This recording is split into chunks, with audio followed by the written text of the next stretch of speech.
I went to what was then Moorhead State University a bit against my will more than 30 years ago.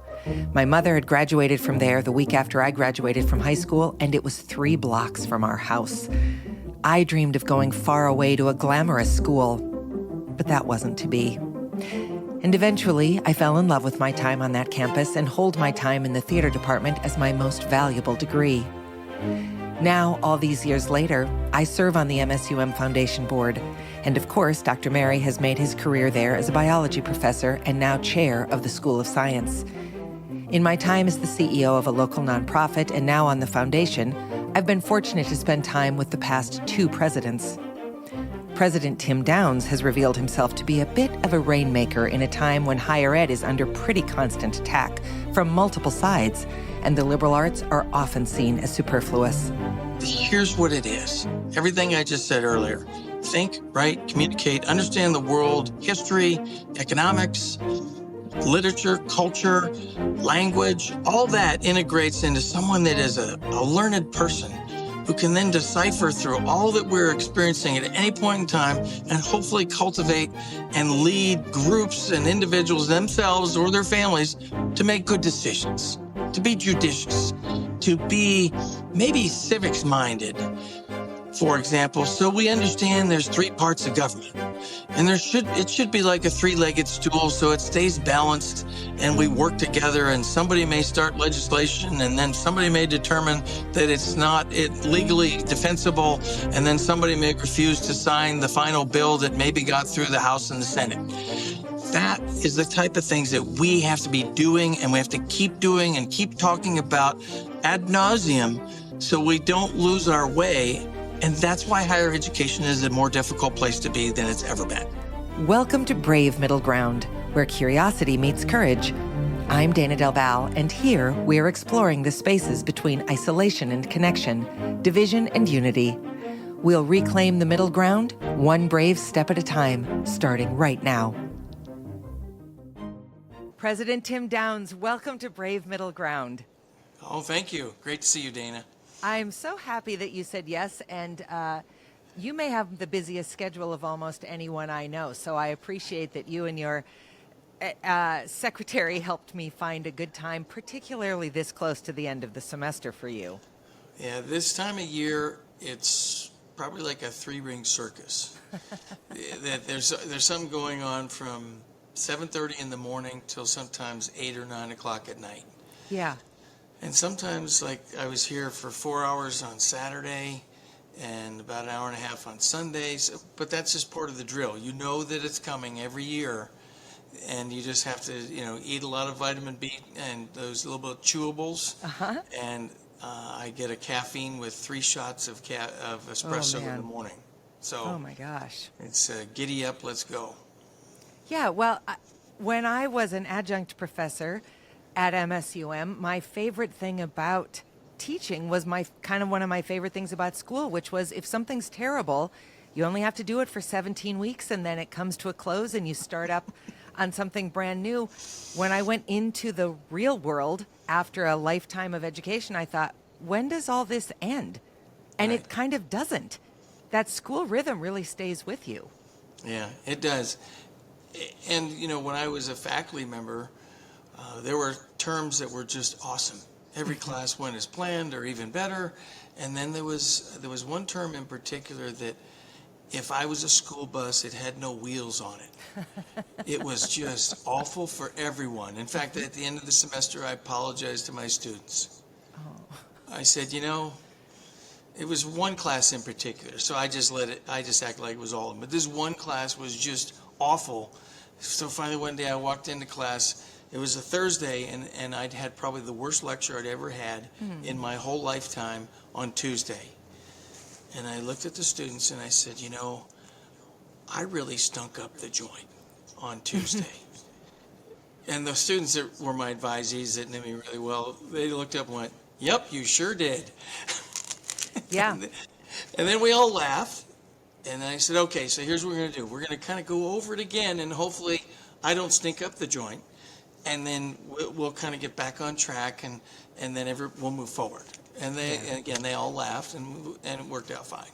All you can do is the best you can do today and then start Yeah. again tomorrow. Yeah. All right, President Downs, I want to go back and start with my first question for you, which is, how do you define middle ground from any facet of your life? So my job, a lot of my job is to mediate. So it's mediation of what's your reality, what's my reality, and then how do we kind of conjoin our two realities and create that middle ground of shared understanding. And sometimes you have to go all the way back to the basics of just to say, do we agree to this? Okay, do we agree to this? And then where you don't agree, that's the point of let's have a conversation to find out, can we find a middle ground? Can we find a sense of functionality? Can we find a sense of appreciation for what each other does? Because everybody brings talent to the table and you're there for a reason. And let's own what we do well, and let's own what we know or don't do well, but let's leverage each other's strengths and abilities to then move forward with a higher sense of confidence and purpose. So it's not that hard if you just play nice. So if everybody plays nice in the sandbox, checks their ego at the door, and says, yeah, I have no idea what you're talking about. Can you help me? So it's I think we're always trying to find that higher ground, that middle of the aisle where we come and just touch fingers, just the fingertips to say, okay, you're here and I'm here, and let's figure out a way forward. I got to tell you, there are things happening on this campus I have no idea about, and I find out things every week. Say, we do what? We got a what? Oh, didn't anybody tell you about that? I'm like, no. But then I learn about it, and then I figure out how we use it as an asset, and I learn about what people do, and I have a higher appreciation every day for what we collectively do. So I think it's really about we and moving things forward with a sense of purpose, appreciation, kind of a humbleness, not a sense of arrogance. I mean, I know a lot of people that are a lot smarter than me. And, just call one of my brothers and they'll tell you, family is good for that. Yeah, they'll cut you right down to size anytime you need them to. It's a sport. That's what they do. They're charged with it. Yeah. So, I mean, one time two of my brothers showed up at my college classroom when I was teaching and wrote on the blackboard. I didn't see it because it was to my back when I walked in. My name is Timmy Downs and I teach good. Yeah, with a little stick person, right? Uh-huh. And they're sitting in the back of the room holding their newspapers up. And I'm like, who's in the back of the room? It was my brothers. And the students are losing it. Yeah. They're like, oh my gosh, what is going on here? Somebody's making fun of our professor. And then they found out it was my two wingnut brothers who came to put me in my place. Yeah. Mr. Professor. Mm-hmm. Yeah. Yeah, it's hard to shake those childhood relationships, even when it's a time to. Yeah. Okay, so as I was listening to you, I was thinking about this idea of checking your ego at the door. Mm-hmm. And I've had the good fortune to spend time in my career with groups of similarly trained people. So I taught at both at NDSU Concordia and MSUM. I have degrees from all three programs, and I taught at all three programs. Right. So I've spent a lot of time with academics. I wrote 1 year for a cancer survivorship program, so I spent time with cancer surgeons and doctors and radiologists and those groups. I spent almost 13 years living in and amongst artists. Uh-huh. And I think it's incredibly hard to do what you just said, leave your ego at the door when you are walking into a room of similarly educated, trained, thinking people. I don't see that happen very often.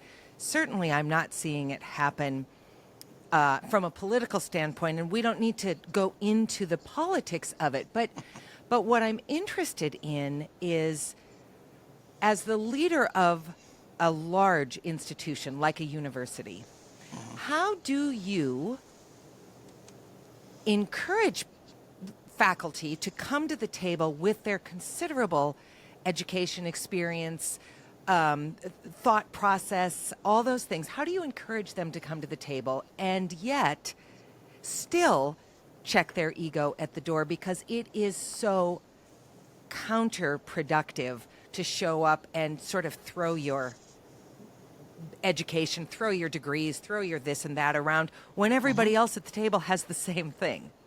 Right. Well, there's a hierarchy in higher education. And if you or I went to what we might declare as an Ivy, then sometimes there are people that graduate from those institutions that have that real sense of entitlement.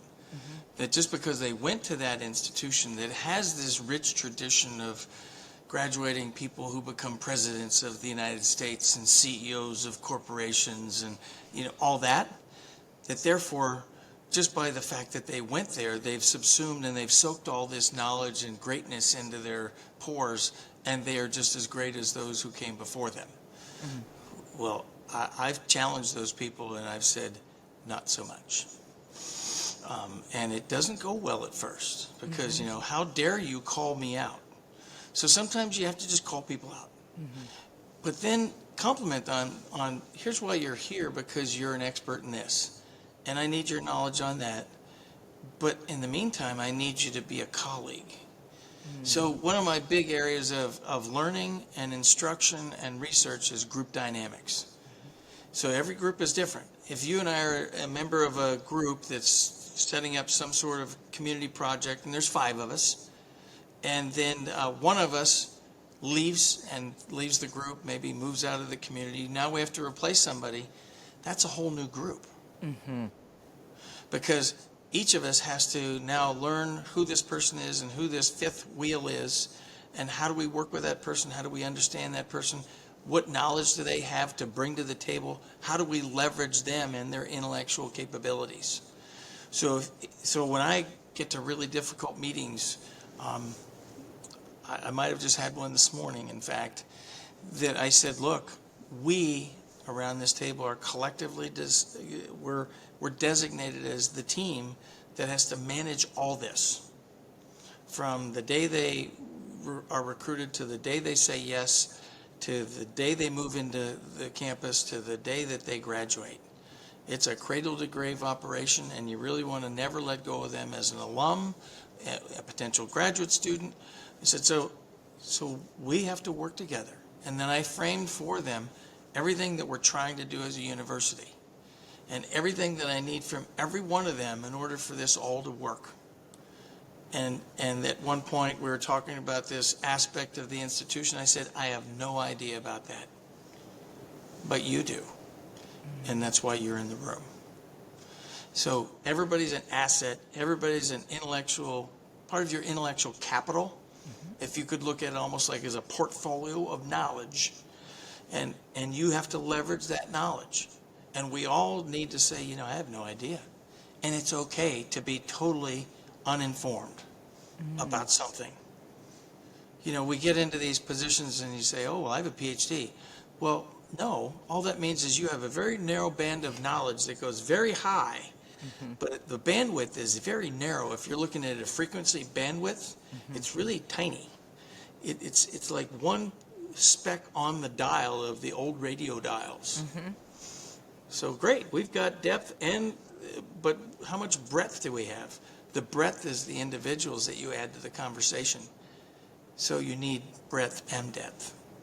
So if you describe it to people like that and tell them that you value them as a resource, I'm happy you're here. Please ask questions. Please tell me if I'm completely out in left field. Save me from myself. I mean, I've actually, my first meeting with cabinet here, I said, your job is to keep my head out of the chipper. Because I will run headlong into something not knowing that there's a grinder like right in front of my nose. Please help me. Say, you might not want to do that because we tried that and here's what happened. Okay, thank you. What do you suggest? So there has to be this dialogic, back and forth of respect and understanding that we all are there to contribute for a better solution. So, higher ed is in an interesting position. I'm a MSUM alum. My undergrad is from there, from a program that no longer exists, the theater department. When I was there, it was sort of the heyday of what was then MSU. So there were, I think, about 7,500 students. Dorms were heaving, classrooms were full, departments were packed with faculty. And then, so that was, I finished in 95, and then I started teaching there probably 2004. And in the 10 or so years that I taught there, I watched the English department, which was the department I was in, just get smaller and smaller and smaller, and a faculty member would die and he wouldn't be replaced, and someone would retire and they wouldn't be replaced. And it's a very different school than it was 30 years ago when I left as a student, but it's also a very different school than it was even 15 years ago when I left as a part-time faculty. What is going on generally with higher ed that there is, the first question, this decline? What's happening with this whole model of a formal 4+ year education post-high school? So the big issue that I think we've all seen is we've become so vocationally directed that some students, and they've been told, don't go to college unless you know exactly what you're going to study, what your degree is going to be, and you know exactly what your career field is. Well, that's such an unrealistic expectation, because you're assuming that a 17 to 18-year-old person really knows anything. I can tell you that just from N of 1 me, I knew a lot of nothing. I had a head full of mush as a young male who hadn't even remotely matured. So you have to look at it and say, okay, we have to create a model that teaches them how to think, how to communicate, how to write, how to integrate ideas, and that is something we could never give up. So that's the liberal arts curriculum. And that liberal arts curriculum just gives them a baseline. I call it it's almost like the seed in an avocado. It's really kind of important. And that seed is what you then build around. So if you're looking at the solar system, you have the seed, and then you have the layers of around. And the layers are, what else are you going to learn? Well, eventually you'll pick a second or third major and stick with it. And then you might pick up a minor or two. But then you may just pick up some knowledge and skills that don't really relate to anything. It's just stuff. Maybe stuff that you're interested in, stuff that excites you, stuff that could be your hobby, stuff that you're not really sure what it is, but it just tingles your brain every time you read about it and think about it. So this college experience needs to be the liberal arts. So we're holding on to the liberal arts and not compromising them. Because if you have a good liberal arts background, that ability to think, write, communicate, integrate ideas, look at the globe and say, what the heck is going on out here? How do I make sense of it locally? Then you'll be fine. You will be able to change jobs because you're a good thinker and a good writer and a good communicator and someone that knows all those things about the human dynamic in groups. You will succeed. You will be able to retrain your brain into some vocation that you didn't even know existed, and maybe it didn't even exist when you were in college. Because vocations vaporize. And then you go, uh-oh, my company just dissolved. What am I going to do? Pretty sure I can't go to work on Monday. They all just said goodbye. So how do you transform yourself? It's those baseline skills that will get you through life. I mean, I've known, there was one guy that I worked with on a grant project. He had a PhD in English literature, and he was a vice president of the Digital Corporation in Massachusetts. I looked at him one day and say, so there's got to be a little bit of a story here. You're an English and British literature expert, and that's what you wrote your doctoral dissertation on. And it was from someplace fairly reputable like Oxford. Oh, yeah, I've heard of that. And now you're working as the vice president of business development for a corporation that builds computers. What did he say? He said, well, I know how to think. And I know how to communicate, and I know how to get people to work together. And I know how to work with other divisions of the company. And it's just kind of that simple.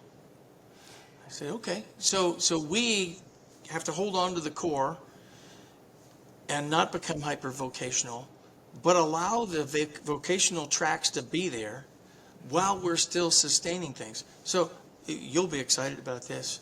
We just passed and approved a minor in acting and production. Well, that is a step in the right direction from my perspective. So does that make your heart feel warmer?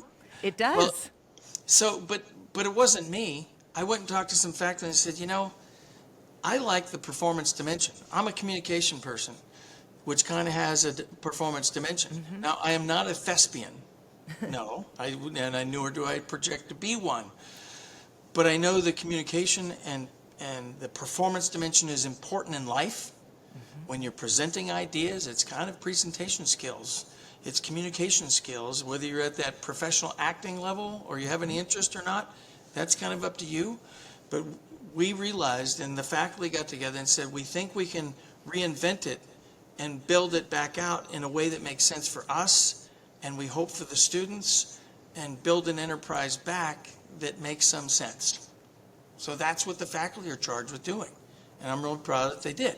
So that's I fantastic. hope it blows up and gets really big. I hope so too.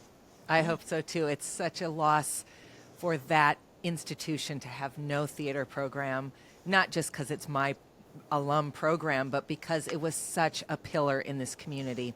So I'm delighted to hear that you and Ryan Jackson and other people have figured out how to make that happen. Thanks for making that. How did you know? So the thing is, when you take text, so it's the English people, it's the production people, it's the communication people, and then you might throw in a little bit of the psychology and popular culture.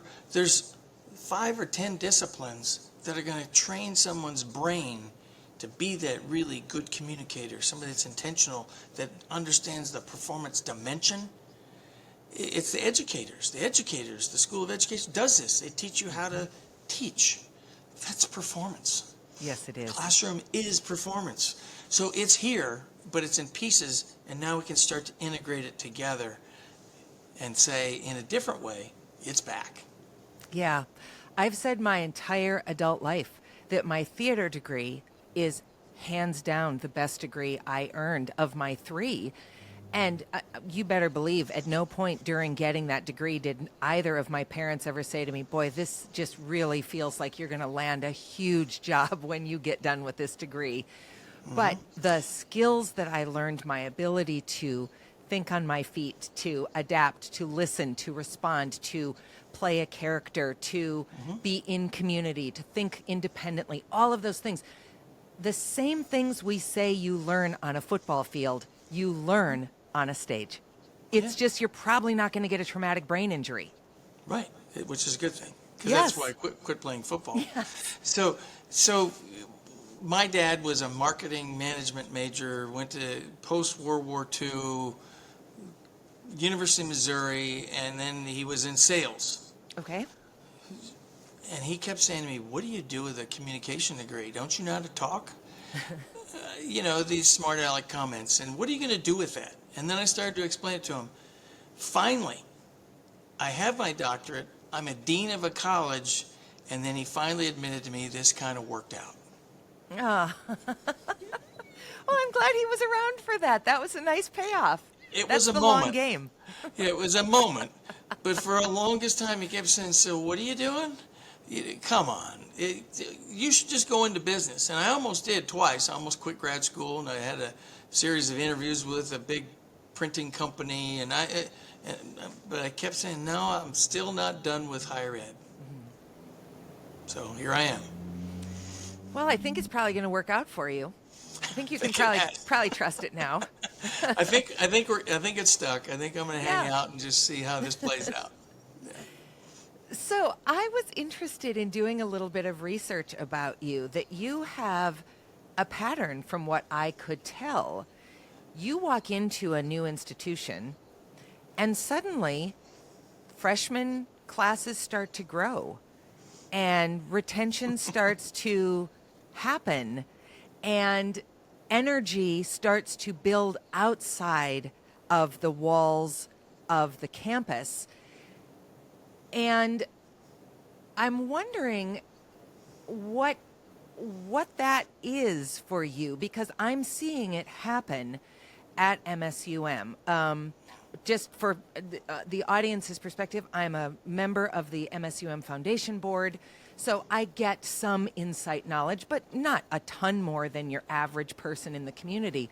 But when you and I were recently at a meeting, and you made some reference to, you had bought not you personally, the university had bought a billboard right on the other side of the river into Fargo. And when that lease came up, NDSU snapped it right up. And I had noticed that we'd had this billboard and then it was gone. Well, now I have to tell you, since you brought that up, I am friggin' seeing dragon billboards all over the place. And that is a new mindset. I think for a long time there was this model of, well, we're here and people know our work is good. We don't need to tout it. We don't need to put people's faces in it. If they want to come, they'll come. Well, clearly nobody wanted to come because enrollment was tanking, which is a national trend as well, but really tanking for MSUM.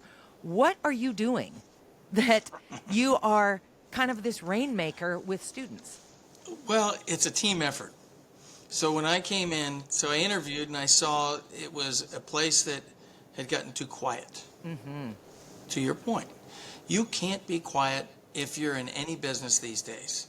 I mean, if you're an internet furniture sales company, and the one that we've used, my wife and I, Mary, is Wayfair. Oh, yeah. Now, if you click on one of their things, oh yeah, you're in for life.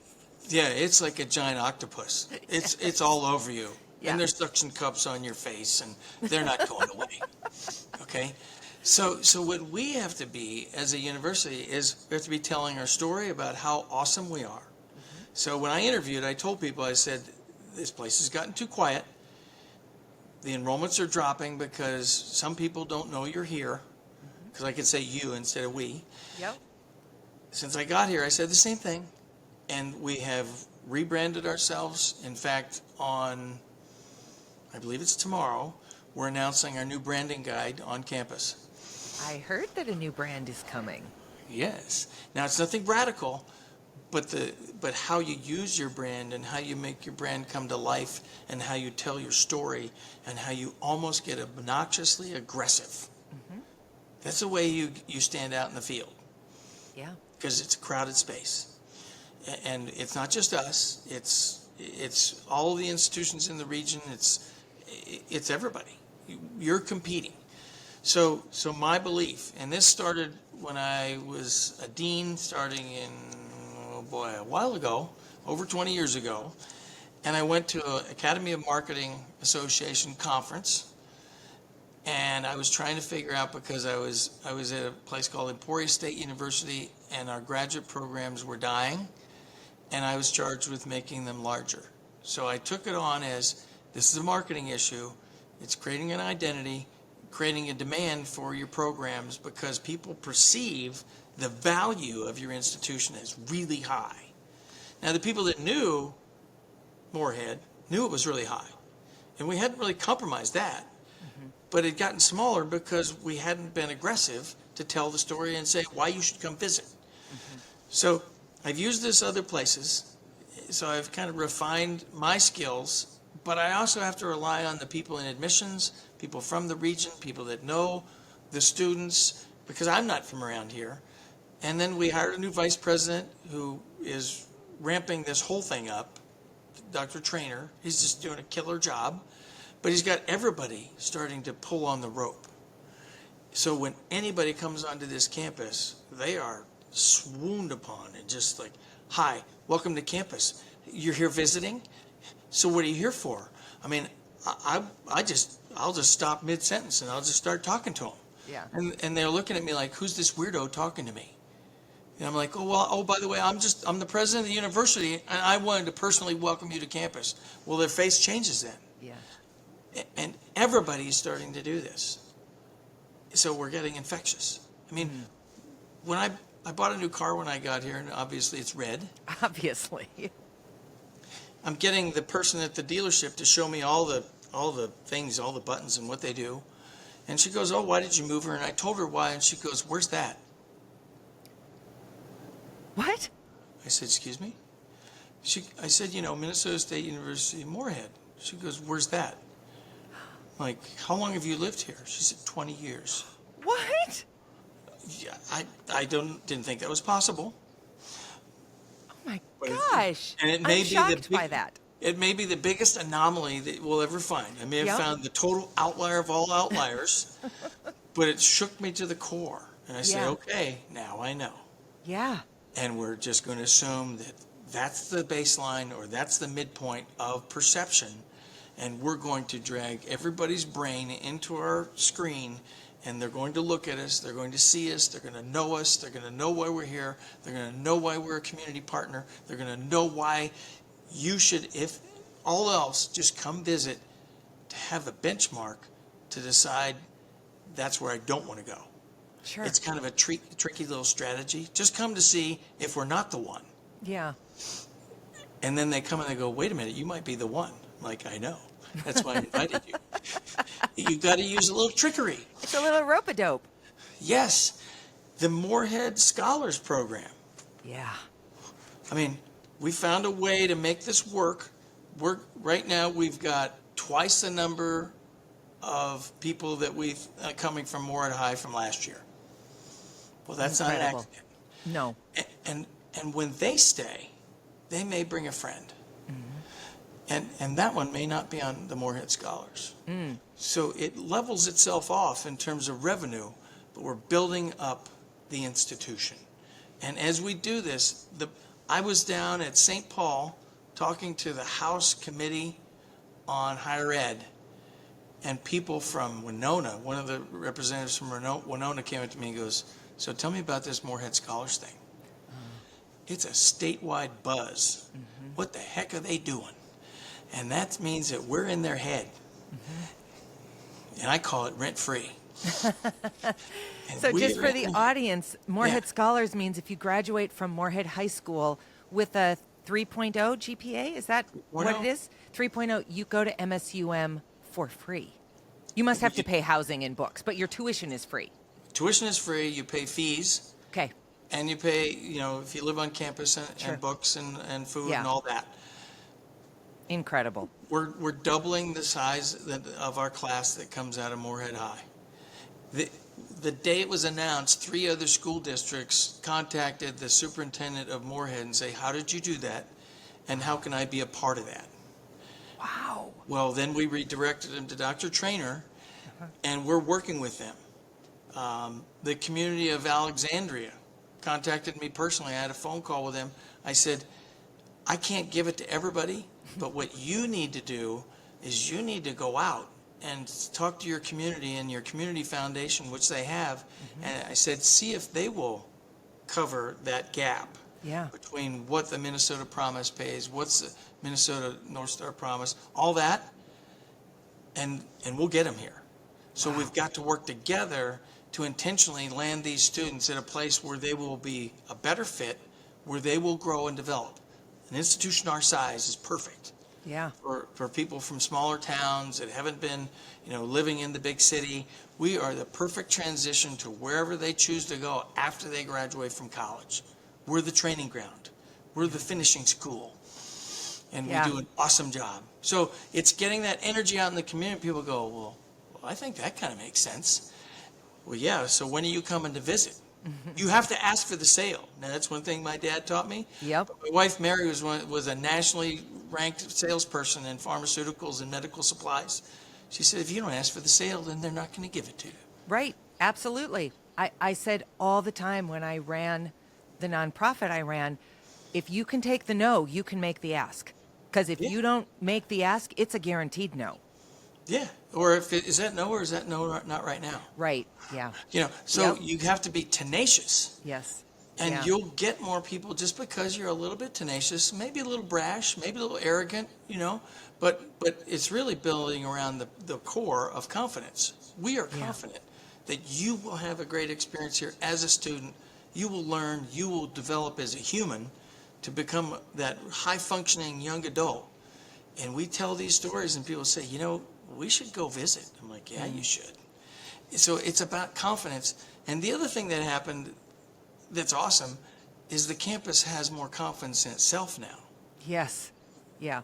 because that had kind of gotten to a midpoint where it wasn't confident in itself, and it was kind of recursive on itself, because as enrollments dropped, confidence in itself dropped, and so we stopped that.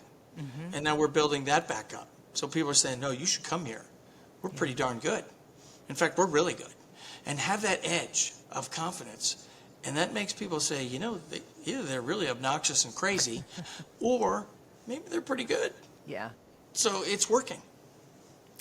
Okay, so I want to go back to a bigger issue. And I promised you when I invited you on that I would not corner you into any political conversation, because I'm not interested in getting you in trouble with the people who, sign your paychecks.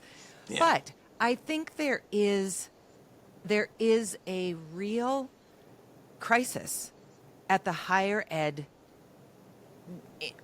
realm across the country of First Amendment rights.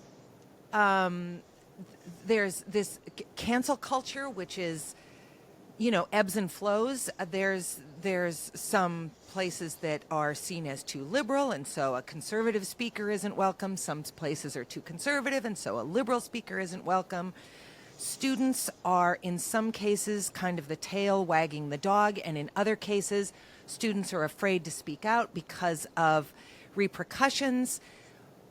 Where do you stand as someone in a leadership position on navigating a very tricky time in our history around the freedoms and responsibilities of a university?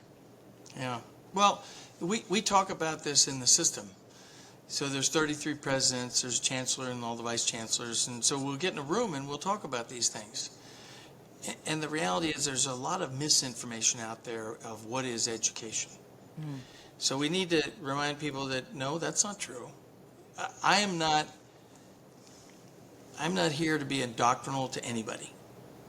I don't want anybody to think that I'm a liberal or a conservative or a member of this society or that group or whatever color you want to wear. I want you to just be a person that's a good thinker, that's trying to navigate to learn who you are. That's what education is all about. So the liberal arts, I was in a state very close to here, and I was actually called to the Senate Higher Education Committee, and they wanted to know, what's this liberal arts thing? That tells you why we need more liberal arts right there. I know. So, with the letters SD. I was going to say, just to clarify, it's not the state I live in. It certainly could have been, but it wasn't. No, it's a little south. Yeah. So what we didn't know is that they expected us, each of the 7 presidents, to come in with a formal presentation. What we were told is that they just wanted to come and talk to us. So we all showed up, ready to have a good conversation, and then they turned and said, so we look forward to your formal presentations. It's like, well then. Well, I didn't offer to go first, and thankfully I have sufficient communication skills that I wrote my speech quickly. And I wrote it down and I said, here's what it is. Everything I just said earlier.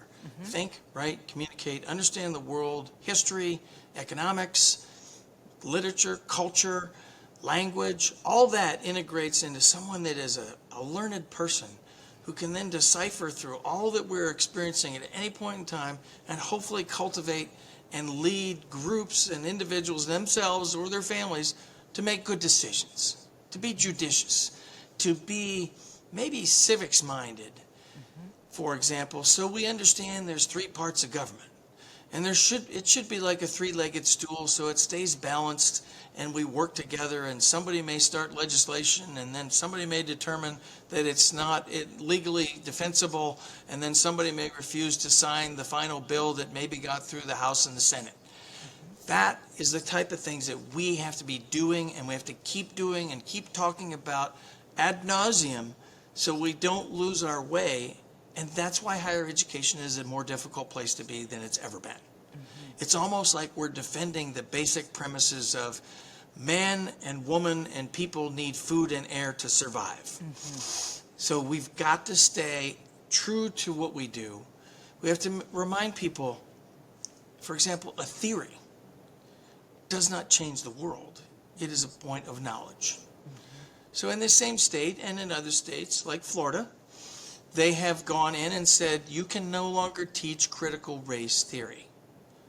I'm like, so at first when this happened, full disclosure, I didn't know what it was. I didn't either when it first came out.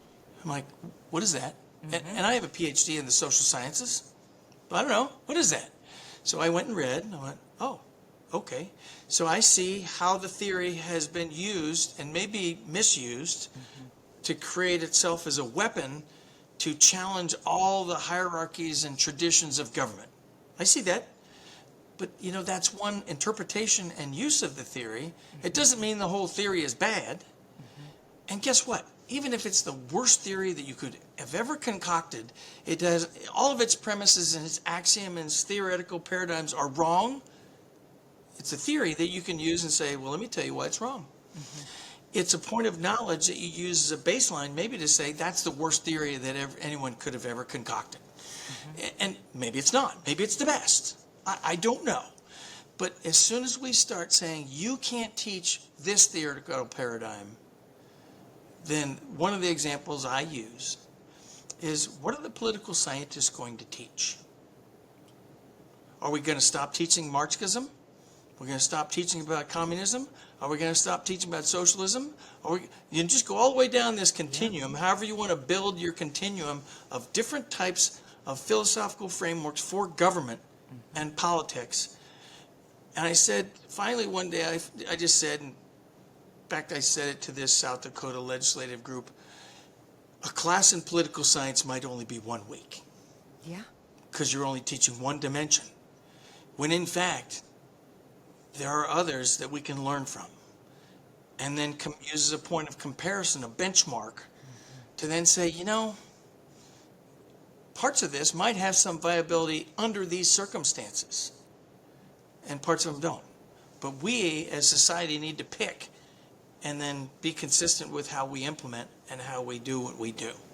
Again, it kind of falling back to integrative thinking, critical thinking, decisive social change.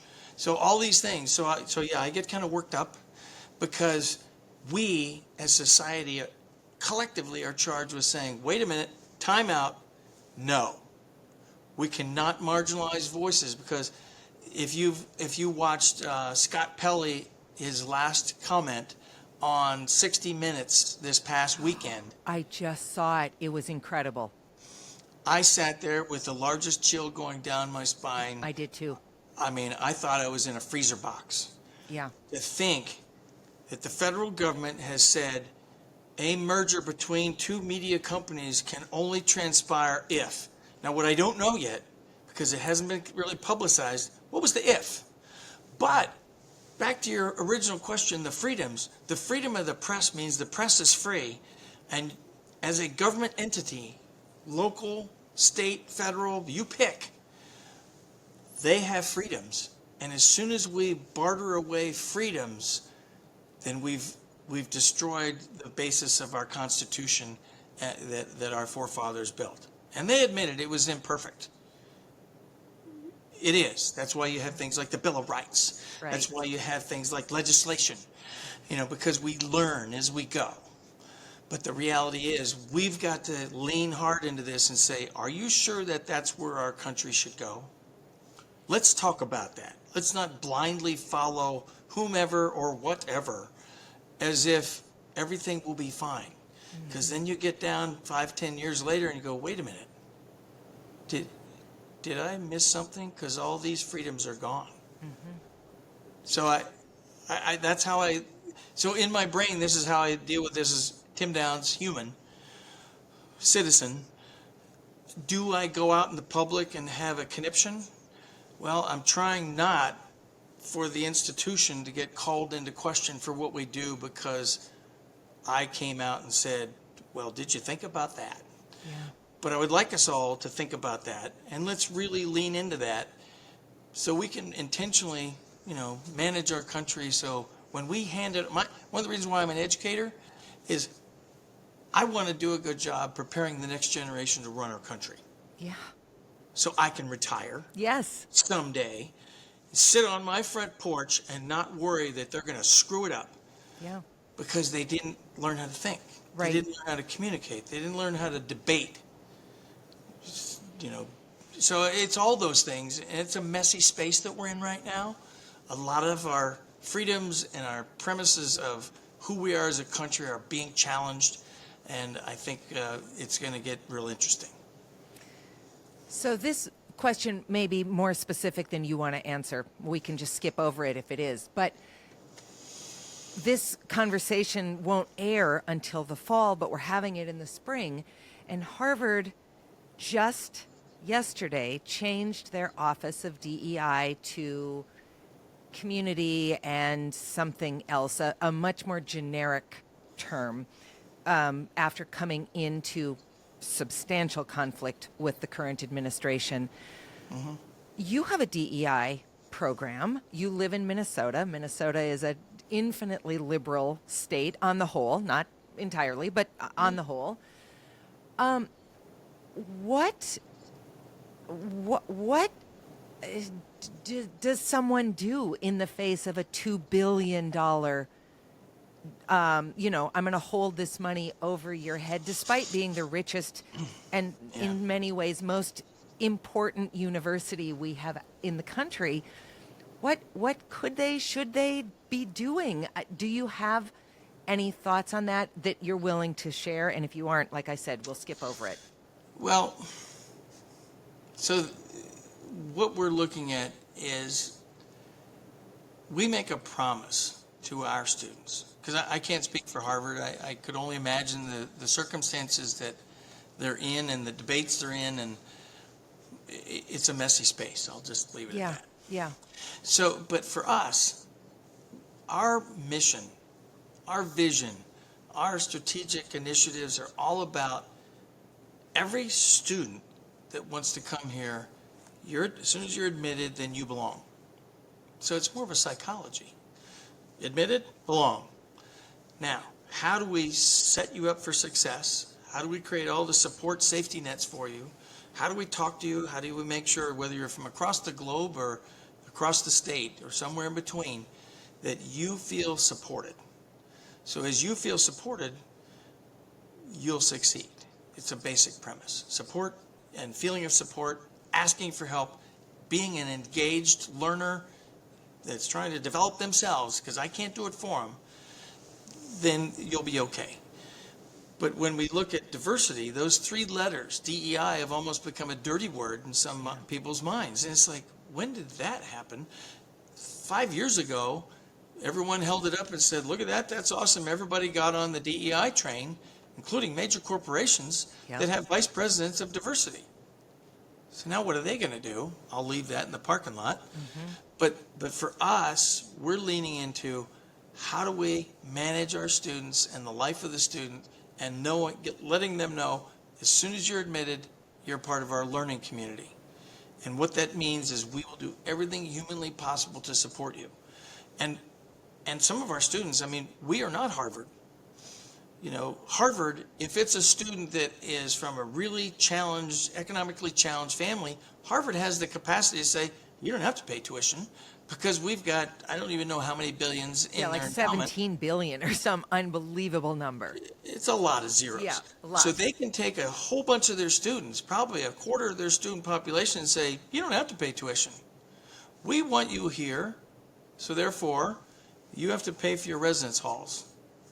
And oh, by the way, we just gave you work-study jobs, so that's just accidentally, it's the same amount. So you show up 10 hours a week and work, and you don't even have to pay. So maybe all you have to do is pay for your food. And you have to do that anyway, whether you're in college or not. Mm-hmm. Persons must eat. So that's a pretty good deal. But we don't have that.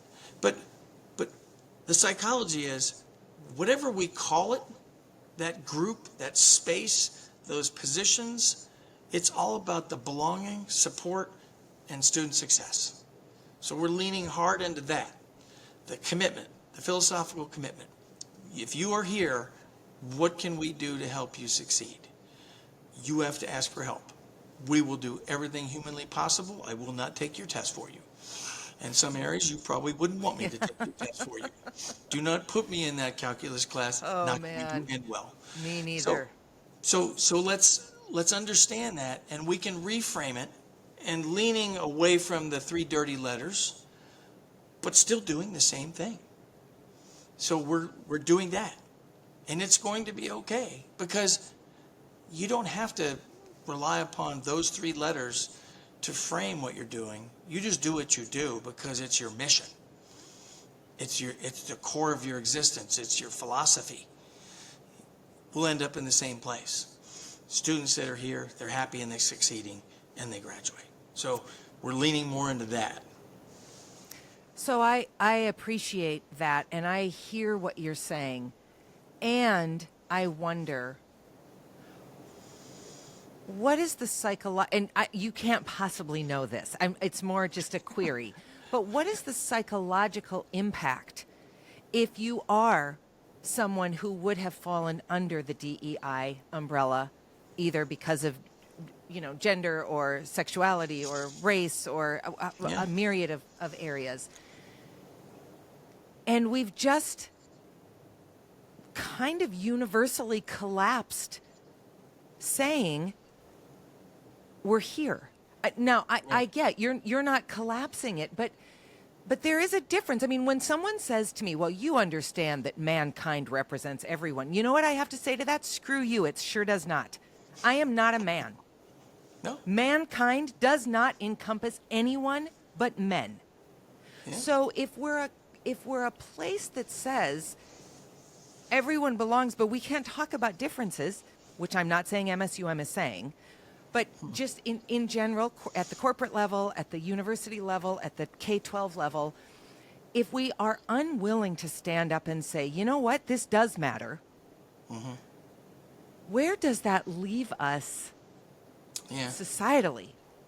So here, I would spin it on you and say, let's, instead of focusing on diversity and all the different ways people can define themselves, let's focus on the person and who they are and what they bring to the community. Think of it as this. I call it this all the time. First time I said it, people looked at me like, what's he talking about? So a university is a community. We got a whole bunch of people that live on campus. A whole bunch of us, including me, I eat on campus. A whole bunch of us that come and go. And there's a whole bunch of us that work here, full-time, part-time, whatever. So we're kind of this intact community. We've got boundaries. You drive down the street and there's light poles with little flags that show our branding. We're a little neighborhood. We're a community. And the whole point of the community is learning. So if you're this learning community, then who's a member? And let's talk about them being a member and celebrating their membership. So you can add a dimension because you're the only student here, and I don't even know why I'm picking this country, from Croatia. Okay. We might have 5 or 10. I mean, I don't go and look and say where our students from. I'm just happy they're here. Yeah. So let's say you're the only one. Well, for me, just the other day I was at the International Student Bazaar where they were showing food. Those the best nights. And I went to every booth and I was like, oh, that's your food and that's your dress. And I'm like, that is so cool. So I was asked by the media, why is this important? I said, because we're bringing the globe to our students. So now they are more global because we have 160 global students. So, and I tell the global students, from wherever you're from, you have a big job. You have to educate the students from here about out there, and they have to educate you about here. And between the two of you, you'll have a better global perspective, and maybe you got a new best friend from Croatia. And that's okay. And that's a good thing, because as we cut down the barriers that are mostly psychological in the world, we all just realize we're people who need to be loved and need to be appreciated and we have lots of needs. And whomever fulfills those needs, you know, whether it's you're my employer and you pay me because I do a good job working, or you're my neighbor and we have barbecues every Sunday, whatever it is, creating a sense of community is what it's really about. So let's focus on things like community, support of each other, and it kind of gets rid of some of the stuff which can be distracting. Of, hey, you're a member of the university. Great. What do you do? I've had students say to that, I didn't know them, that, oh, what do you do here? I'm the president. Oh, no, you aren't. No, I am. I got a pair of jeans and a hat on. I'm just a person who has a job, but also is here to support people for the great job that they do. And I'm thankful for all the students that chose us, because we're just a community. So we got to think that way and celebrate everybody for who they are as well. It's a different spin on what you're saying. What you're saying is true, but I'm trying to lean into the positive side of it. Let's lean into a positive dimension, because if we only look at differences and marginalization, we can end up in a dark place. I definitely agree with that, and I appreciate the positive spin, and I hope that people who don't look like you and I do, which, you know, we sit at the top of the heap for no reason beyond the fact that we both probably burn faster in the sun than your average bear. But I hope that everybody feels that, because I think it's a really hard time to be anything other than what some people in this country are saying is the only people we want here. And that just is not true. It just can't be true. Well, most of us are from somewhere else. Yes. You know, my mom's side of the family was from Scotland. My dad's side was from Ireland. My mom's family came over in 1730 and landed in North Carolina and migrated all over the southern tier of the United States. My dad's side of the family ended up in Chicago working in the rail yards. You know, it wasn't a glamorous lifestyle. Kind of build yourself up from nothing. But who is really from America? Rhetorical question? Yeah. So let's be respectful of everyone. There's always been a dominant culture, or a dominant tribe, or a dominant just group. Since the dawn of man, one had a bigger bone and hit the other one with it, and there was dominance. Then became dominance. It's human nature. But I think these are the things we teach in higher education is, no, that's not the way to lead through life. Lead differently, lead integratively, lead with respect, lead with, you know, treating people well. So curiosity. Curiosity, good. Why? Just asking why and not knowing the why, or the how, or the what. So we have a big challenge in higher ed to do all this, and some days I have no idea what we're doing, because there's so many moving parts, and the game keeps changing. But we have to talk to our students and make sure that we're resonating with them. We also have to tell them no on occasion, because we are the older people in the room, and coach them on why they might think differently. They can convince us otherwise, but that's why you're a learning community. I learned from them how better to serve them. But they need to learn from us how they can work within our structures to develop, to be a good, strong intellect, somebody that's going to contribute to society. So it should be a little give and take. Yeah. So it's a messy space. It really is. When I was at Cal State Los Angeles, I was a minority on campus. So this is where I learned a lot of this. Probably 70% of the campus was non-white. Okay. 14%, 15% was international students. So I was really a minority. So I would go into class and I would ask them, what do you think? And then one day we're doing a demographic analysis. Who's in the room today? Because it was a communication class, and having this audience analysis is important. Who am I speaking to? So we get all done, and the board has all its columns on it, like a census. And there's one column that's blank. It was the white column. And I looked at everybody, I said, are there no white people in the room? No Caucasians, no European, whatever the census?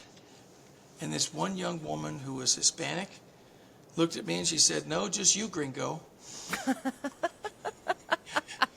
and my eyes got really big, and then I burst out laughing. And then it was one of the best classes I ever had. Yep. And I said, so are you telling me that when we're talking about things, I have to represent the opinion and the worldview of the whole white population?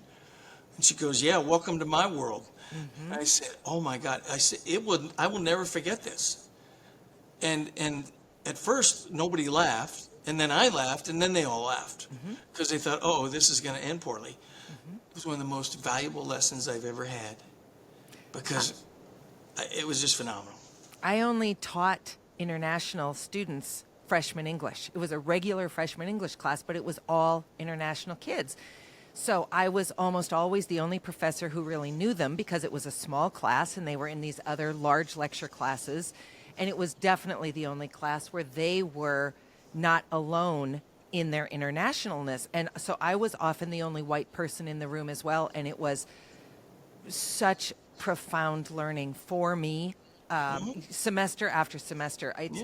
I say all the time, it's the most global way I could have gotten to know the world, because they were so generous with my really pretty stupid American view about many, many things. They were very generous with me, and I learned a lot. Yeah, my ignorance is rampant. Yeah, I mean, it was just, yeah. But I would learn something about a country and a culture and how they ran their communities and how their economy worked. And I would just be in fact, we'd have them all give presentations about whatever they consider themselves to be their culture. Yeah. The hardest kids to say what's their culture were kids like me. Yeah. Yeah, we don't really have a culture, which is shocking. Right. I mean, you might, depending on if you're from an ethnic group, but you might not. Yeah. Over the years, it just kind of gets diluted, and it's gone. Yeah. I mean, we had students from Cambodia that would talk about the Pol Pot regime. Yeah. And how communities were structured, and the slavery, and just stuff that would just was horrifying. Yeah.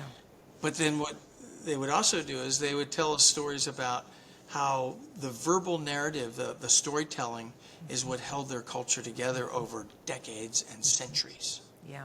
And I thought, wow, that is awesome. It was all this narrative that nobody gave up on, and it was intergenerational. Yeah. Pretty powerful stuff. Yeah, And so absolutely. if you've never heard about that, you'd be like, really? My aunts and uncles and grandparents told me stories, but this was intentional. Yeah. So everybody knew everything going back hundreds of years. Pretty powerful stuff. Yeah, absolutely. Okay, my final question for you, President Downs. We've talked about middle ground, but the third word of my podcast is brave. So what makes your position in this time at MSUM brave? I'd say we can't blink. We have to keep doing what we do. We're knowing with certainty that it's for a good cause. So there are people that are questioning pretty much everything about higher education. How much it costs, what are we teaching, what are they doing, are they learning enough job skills, all that. So we have to be really tight, and we have to say, okay, this is what we're doing, and this is why. And thankfully, if you think about it, the accreditation process has made us collect data for the last 40 years. So I think we've got a lot of data. And we can show, because we did this, student success went up 20%. Therefore, if the student plays along and works as hard as we're asking them to, and we work equally hard to help them, the probability is this investment that you're making in higher education is going to have a return. The saddest day for me is when I hear of students that have dropped out and they have student debt and they have no degree. Yeah. They've actually harmed themselves. Yeah, they have. It almost would have been better, not really, but financially, if they didn't go to college. Yep. And that's sad. You hope that at some point they can come back because maybe they weren't ready for college yet. And they mature and they realize, oh boy, I should have finished while I was there. And they come back. But for me, we have to that bravery is we have to have that confidence. Not that we're perfect, not that we know it all, because that arrogance that we talked about earlier will get us in big trouble. That's one of the reasons why there's this huge ball of energy against us, is because of the arrogance. But just know with some certainty that we are making a difference, and the people that we're graduating are going and doing great things. And stay the course, be adaptable, be nimble, but also know that there's some core things that you really shouldn't give up. So.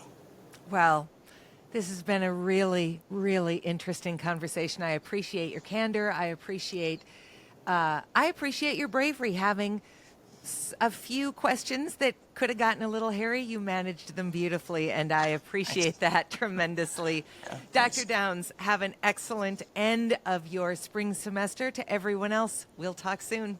Thank you. Go Dragons. Thanks for joining me on Brave Middle Ground. I hope today's conversation inspired you to embrace the power of the in-between and take steps toward deeper connection and understanding. If you enjoyed this episode, please subscribe, leave a review, and share it with your network. Your support grows our community and keeps these meaningful conversations going. For more information on Brave Middle Ground and everything else I'm working on, go to danadelval.com. Brave Middle Ground is mixed by Matthew O'Mara, and our music is by Quinn Del Val. Until next time, I'm Dana Del Val. Stay curious, stay courageous, and stay connected.